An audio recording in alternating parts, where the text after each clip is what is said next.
अरे ब्यूटीफुल तो तुम आज भी नहीं हो। क्यों? सब बोलते हैं हम साइड से माधुरी दीक्षित लगते हैं।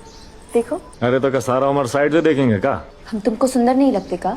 अरे हम नहीं कह रहे हैं, फैक्ट है तुम्हारे फेस में ना फी नहीं। घी तो हम रोज रात को लगा कर अरे सोते घी हैं। नहीं रे बाबा फी फी ब्यूटी का रेशियो होता है 1.6.8। ब्यूटी का नंबर हो। नहीं बुझे, समझाते हैं, बहुत मजा आएगा। गोल्डन रेशियो कहते हैं। ये देखो, ये देखो। ये हमारा फोटो।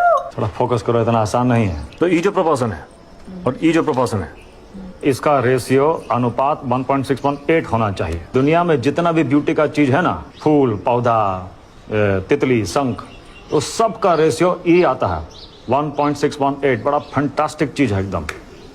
और ई है तुमरा 1.2। फी नहीं है। देंगे एक लपड़ कान के अरे पीछे। फैक्ट कह रहे हैं, हम नहीं कह रहे हैं, फैक्ट। मारेंगे 10 गिनेंगे। अरे क्या हुआ? अपना मैथमेटिक्स ना हम पर मत झाड़ो, समझे? अरे जा रहे हैं हम। अरे कहाँ जा रहे हो? अरे अच्छा ठीक है, मत